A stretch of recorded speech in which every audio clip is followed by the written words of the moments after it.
Default का खतरा पहले से भी ज्यादा।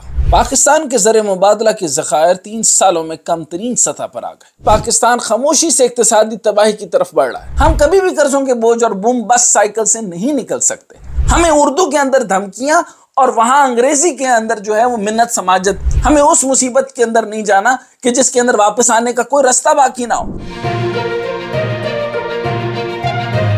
अस्सलाम वालेकुम, मैं हूं डॉक्टर हसनैन जावेद और आप देख रहे हैं मेरा डिजिटल चैनल।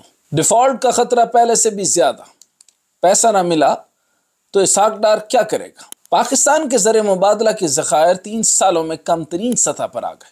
स्टेट बैंक के अदाद-ओ-शुमार के मुताबिक ज़खायर $303 मिलियन कम होकर $7.59 बिलियन रह गए, जो कि जुलाई 2019 के बाद सबसे कम है, जिससे 6 हफ्तों से भी कम इंपोर्ट्स हो सकती हैं। यानी मुफ्ता इस्माइल जिस बुनियाद पर डिफॉल्ट के खतरे का शोर मचाया था, सूरत हाल इससे ज्यादा खराब है और ये इसहाक डार का दौर है। मुतअद्दिद कर्जों के जिम्मेदारियों की पुख्तगी के साथ साथ डेट सस्टेनेबिलिटी रिस्क, नाखुशगवार लिक्विडिटी रुकावटों और बैरूनी कमजोरियों के खतरात के साथ साथ पाकिस्तान खामोशी से इक्तिसादी तबाही की तरफ बढ़ रहा है। गिरते हुए ज़र मुबादला के ज़खायर रुपए की हालिया बदहाली को एक ऐसे वक्त में खतरा बना रहे हैं जब इसहाक डार चाहते हैं कि डॉलर के मुकाबले में ये 200 रुपए से नीचे आ जाए। इसहाक डार ने नए बॉन्ड जारी करने का इम्कान को मुस्तरद इसलिए किया क्योंकि बॉन्ड की रेटिंग ही बहुत कम है। पाकिस्तान की यूरो बॉन्ड की पैदावार 26.8% के साथ रेड जोन में दाखिल हो गई, जो कि श्रीलंका के बाद दूसरे नंबर पर है, जिसके इंस्ट्रूमेंट 36.0% के साथ बदतरीन कारकर्दगी का मुजाहरा करते नजर आ रहे हैं। ब्लूमबर्ग के अदाद-ओ-शुमार के मुताबिक 2024 के बॉन्ड की पैदावार 80% तक पहुंच गई है, जो कि एक गैर डिफॉल्ट मईशत के लिए अब तक की सबसे ज्यादा। यानी जब शहबाज ज़ैदी साहब कहते थे कि हम डिफॉल्ट में चले गए हैं, तो तब इनका मजाक उड़ाया गया था। देखा ना, ये होता है आपकी मईशत के इशारे कहाँ खड़े हैं। और बाकी रही बात माली इदारों की, तो फैसला तो डिफॉल्ट का उन्होंने करना होता है। पाकिस्तान के यूरो बॉन्ड की कीमत में कमी हो रही है क्योंकि मुल्क में हालिया सैलाबों से मजीद $30 बिलियन के नुकसानात का या GDP का 10% होने का तखमीना लगाया गया। और यह तखमीना जो बढ़ सकता है, जिससे आप अंदाजा लगाएं कि पाकिस्तान को अपनी कर्ज की जिम्मेदारियों को पूरा करने और डिफॉल्ट से बचने के लिए फौरी नकद रकम में $3 बिलियन से ज्यादा की जरूरत है।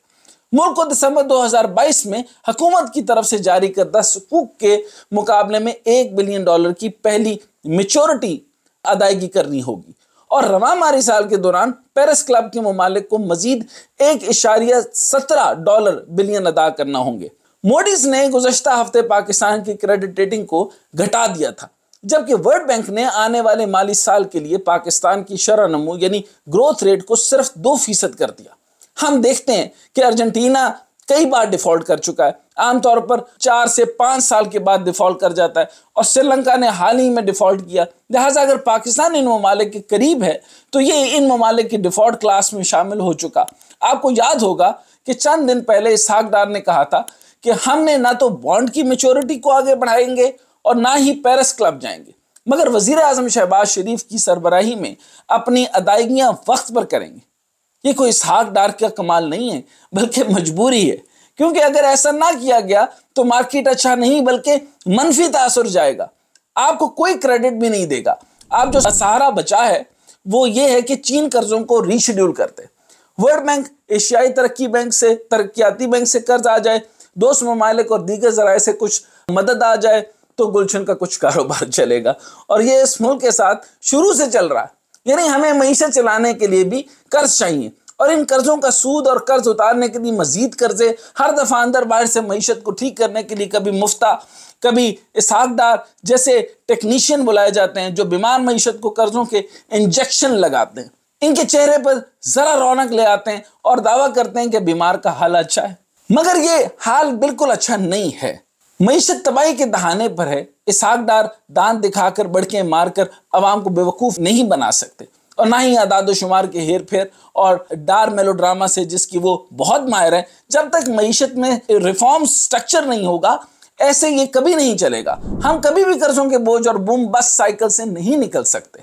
ये तरीका कार जो है वो निज़ाम नहीं है, اس کی ریسٹرکچرنگ اور ریفارمیشن کی ضرورت ہے. اور اگر آپ جو ہے وہ فیک اسٹریٹجی کو استعمال کریں گے اور اگر آپ صرف اور صرف آپ کی ٹوٹل جو ہے وہ آپ کا ڈیولپمنٹل سٹرکچر صرف اور صرف قرض اور قرض کی بنیاد کے اوپر مزید قرض اور قرض کے ساتھ چلتے رہنے کے ساتھ ہوگا, تو اس طریقے سے آپ بے شک آپ نے جو رپورٹ آ کر بھیجی واشنگٹن ڈی سی 2022 کہ آپ کے بلومبرگ سے بھی ملاقات ہو گئی, IMF کے ڈی سی سے بھی بات ہو گئی, فلاں سے بھی بات ہو گئی, فلاں سے بھی بات ہو گئی, یہ ایک اچھی رپورٹ دینے سے وہاں پر آپ سے کیا تعلقات ہوئے, کیا بات ہوئی, انہوں نے IMF والوں نے کیا کہا, IMF نے یہ کہا کہ وہ نومبر میں نہیں آ رہے, انہوں نے کہا تھا کہ یہ جو آپ کی سبسڈیز دی ہیں ان کے بارے میں ان کے متعلق کوئی گفتگو نہیں ہوگی, اور جو کچھ آپ نے حرکتیں کر رکھی ہیں کیا آپ کو انہوں نے یہ کنفرمیشن دے دی ہے کہ انہوں نے آپ کو مکمل ریلیف دے دیا ہے؟ آپ نے جو افواہیں چھوڑ رکھی ہیں کہ ہر طرف سے آپ کو ریلیف مل گیا ہے, کیا آپ سیلاب کے میٹر کو نیگوشیشن ٹیبل کے اوپر رکھ کے قرضوں کو معاف کروا سکے یا نہیں؟ ہمیں اردو کے اندر دھمکیاں اور وہاں انگریزی کے اندر جو ہے وہ منت سماجت, یہ دونوں کا طریقہ کار ہمیں بتائیں, ورنہ ہمیں ڈارزم کے اندر نہیں رہنا, ہمیں اس ڈیفالٹ کے اندر نہیں جانا جو ہمیں بعد میں بھگتنا پڑے گا, ہمیں اس مصیبت کے اندر نہیں جانا کہ جس کے اندر واپس آنے کا کوئی رستہ باقی نہ ہو. اگر یہ سارے کے سارے برادر ممالک اور ان ساری چیزوں کے اوپر قرض کے اوپر ڈیپینڈنسی کے اوپر ہماری ایگریگیٹ ٹوٹل رسپانسبل آپ کی معیشت رہے گی, تو کس طریقے سے معیشت نے آگے جانا ہے؟ نہ ڈیولپمنٹ ہے, نہ سٹرکچر ہے, نہ سٹرکچر ریفارم ہے. مفتہ اسماعیل نے وزارت میں تو نہیں کہا, لیکن بعد میں آنے کے بعد بار بار کہا, اور ویسے تو وزارت میں آتے وقت بھی جب اس کے اوپر جو اس کی پارٹی کے اندر سے کوشچنز آ رہے تھے تو اس نے کہا تھا پاکستان کے اندر اتنے سٹرکچرل فلاز ہیں کہ پاکستان کا جو پورا فائنینشل ڈھانچہ ہے وہ ٹھیک نہیں ہے. اور یہ فائنینشل ڈھانچہ آپ کو یاد ہے کہ 30 ارب روپے لے کر کے جو ہے وہ اسٹیٹ بینک سے لے کے وزارت خزانہ کو دیا جاتا تھا, اور اب یہ ہوا کہ پھر آپ کو اسحاق ڈار کا بدترین پہلا قصہ تو میں آپ کو یہ بتا دوں کہ اسٹیٹ بینک آپ کے ہاتھ سے انہوں نے چھین لیا تھا. یہ یاد ہے آپ کو؟ اب اسٹیٹ بینک کے اندر آپ کوئی مداخلت نہیں کر سکتے, یہ پہلا تھا شاخسانہ. اب مجھے نہیں لگتا کہ پھر اس کا کیا ہوگا, پھر اسٹیٹ بینک سے IMF بات کرے گا, بلومبرگ کی رپورٹ اور موڈیز کی رپورٹ تو الگ کر دیں, اور جتنی ڈونر اور لینڈنگ ایجنسیز ہیں وہ صرف اور صرف اسٹیٹ بینک سے بات کرے گی. اسٹیٹ بینک جو ہے وہ وابڈا سے بات کرے گا, باقی اداروں سے بات کرے گا, وہ آپ سے IPPs مانگے گا, اور 614 ارب روپے دے کر بھی آپ کے پتہ ہے کتنے ڈسکوس پڑے ہیں, ابھی آپ کے پاس اربوں روپے کا ابھی بھی کھاتا پڑا ہے جو آپ نے IPPs کو دینا ہے. آپ کس ڈگر کے اوپر جا رہے ہیں اور کس معیشت کے اوپر جال رہے ہیں؟ آپ ڈیفالٹ سے زیادہ ڈیفالٹ کر جائیں گے. یہ تو ابھی یہ آ رہا ہے کہ آپ کے ٹوٹل ریزروز کتنے, ریزروز کو اگر چھوڑ دیا جائے تو جو آپ نے لین دین کا سلسلہ رکھا ہوا ہے اور جو معاملات آپ چلا رہے ہیں وہ طریقہ کار مناسب نہیں ہے. معیشت کو آپ نے input over output equals to productivity کہا جاتا تھا, لیکن آپ نے پروڈکٹیوٹی نام کی کوئی چیز رہنے ہی نہیں دی. آپ نے کوئی بھی را مٹیریل نہیں رہنے دیا, آپ نے کسی نہ کسی طریقے سے ہمیں نہ را مٹیریل بیس پہ رہنے دیا, نہ ہیومن ریسورس پہ رہنے دیا, نہ آپ نے سٹرکچرنگ پہ رہنے دیا, نہ ہم نے مین منی مٹیریل کا کوئی طریقہ کار کر کے ان پٹ اوور آؤٹ پٹ کی کوئی طریقہ کار رہنے دیا. اب معیشت جو ہے وہ بالکل ڈی سٹرکچرڈ ہو چکی ہے. اب ریگولیٹ کرنے کے لیے اس کا مناسب طریقہ تو یہ تھا کہ آپ فوری طور پہ پروڈکشن جاری کریں, اور اس کا جو ہے وہ آپ کو صرف پروڈکشن آرڈر چاہیے, یہ پولیٹیکل طریقہ ہے. آپ کو صرف جیل میں سے نکل کر پروڈکشن آرڈر چاہیے, یا آپ سارا دن جو ہے وہ اپنے جو نیب سے یا جتنے بھی آپ کے کیسز ہیں ان کو کلیئر کرواتے رہتے ہیں, لیکن آپ کو معیشت کا کسی طریقے سے کسی طور سے کوئی خیال ہے ہی نہیں. بہرحال جس طرح بھی یہ ہے, آنے والے وقت کے اندر یہ ڈالر بھی نیچے جا رہا ہے تقریباً 200 کے اوپر. پیٹرول کے بارے میں تو کہہ دیا گیا, انٹرنیشنل مارکیٹ جو ہے وہ اور طرح سے ہے. انڈیا کا بھی مسئلہ یہ ہے, وہ چیخ رہے ہیں کہ آپ انٹرنیشنل مارکیٹ کے ساتھ چلیں, لیکن آپ کو پاکستان کے اندر ہمیں اب تک کجریوال میسر نہیں ہے.